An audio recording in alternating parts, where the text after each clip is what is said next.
So today, lads, we're going to be talking about something with Dominique Malonga. And if you guys don't know, obviously, Malonga has been, well, you guys probably know, she's been playing Unrivaled. She had the first dunk yesterday. And I do want to apologize again about the low voice right now. This is almost like Mika ASMR's hoops, but unfortunately, can't be very loud. Can't be very loud. And if nothing else, like I might be talking too loud right now, almost whispering. We might be talking too loud, but we can't talk particularly loud. That being said, we got to talk about this with Dominique Malonga. So around November-ish, or geez, it was October actually, Dominique Malonga ripped up her contract. She ripped up her contract with Fenerbahce. And according to the way the WNBA and FIBA have cleared, Dominique Malonga is still suspended, as far as we are aware, from all real basketball. Like Unrivaled, she can still play 3-on-3 exhibitions, but as far as we're aware, she is currently suspended from all real basketball. And I saw this page here, and this is like this is basically a admin of WNBA overseas, a Fenerbahce fan, obviously posting about things. And I saw this tweet from earlier today, and basically nobody knows what's happening with Malonga. Like, if you guys don't know the full story, so Dominique Malonga in 2025, earlier on this year, signed a 3-year contract with Fenerbahce, who are a EuroLeague team. They were probably, I think they're paying her like 200k over that time. That being said, like, yes, did she sign a bad contract? Yeah, absolutely. Absolutely signed a really bad contract. But she then stayed in America, got a surgery, which is fair enough. And then she ripped up the contract. She didn't buy herself out. She didn't get the club to let her leave.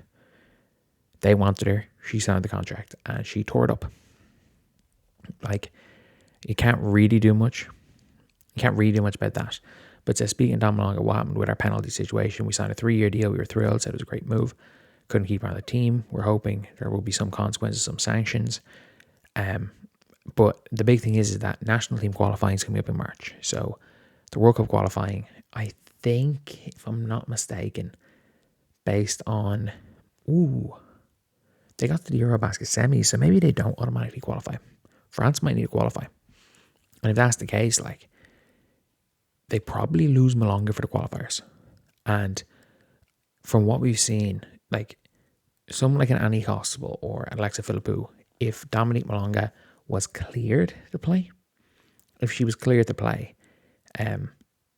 she would have, like, it would be known. It would be well known if she was cleared to play and she was able to play in the WNBA. But as of right now, I wonder what I genuinely wouldn't know what, I don't know what, how she's going to get out of it. Because at the end of the day, like, you are thinking that this would have been sorted already. And if it's not sorted already, not a good sign. Not a good sign at all. Because at the end of the day, this is legal. And not only that, like, Fener are going to not help out the WNBA. Why? Because, sorry, not even help out the WNBA, but go out of their way to help out a player who's playing Unrivaled. Because if you look at Fener before Unrivaled, this was a team that was able to employ Fee, Kayla McBride. They still have Kayla McBride. But I think their last year, they had Fee. They never had AT. But the year before, they had Fee and Stewie. They still have Emma. Still have Gabby Williams. Well, Gabby Williams joined us here. But, like, they used to have the best of the best. And now with Unrivaled, it's not happening. It's just not happening. So they're not going to help out Unrivaled in any way. Especially when their young superstar said no to playing Unrivaled. So my guess is that it's going to cost a lot of money for Dominique Malonga to buy herself out of that contract. My guess would be the entirety of the contract. And maybe that's tied into the Unrivaled deal. And if it is, because I think Malonga signed a multi-year deal with Unrivaled, and maybe that's part of the commitment where it's like, look, we will buy you out of this if you're here for more than a year so that you can't. But like, ironically, Malonga, if you're Unrivaled, Malonga's already proven that to her, a contract isn't worth the paper it's written on. Who's to say, hey, if Project B don't offer her more money, she's not going to tear up the contract and go play in Project B? Like, who's to say that's not going to happen? But look, at the end of the day, this is a really tricky situation for France. It's a really tricky situation for the Seattle Storm. Like, if there is a season and this doesn't get cleared, Malonga is not going to have a sophomore season. Like, she is effectively banned from basketball until she either A, rejoins Fenerbahce and has some sort of a deal that they give her clearance, or B, finds some way of buying out her own contract. Because Fenerbahce are not just going to let Malonga walk. They're not. Like, anyone who thinks they are and thinks that you can throw out the this is unfair to women card in Turkey, not happening.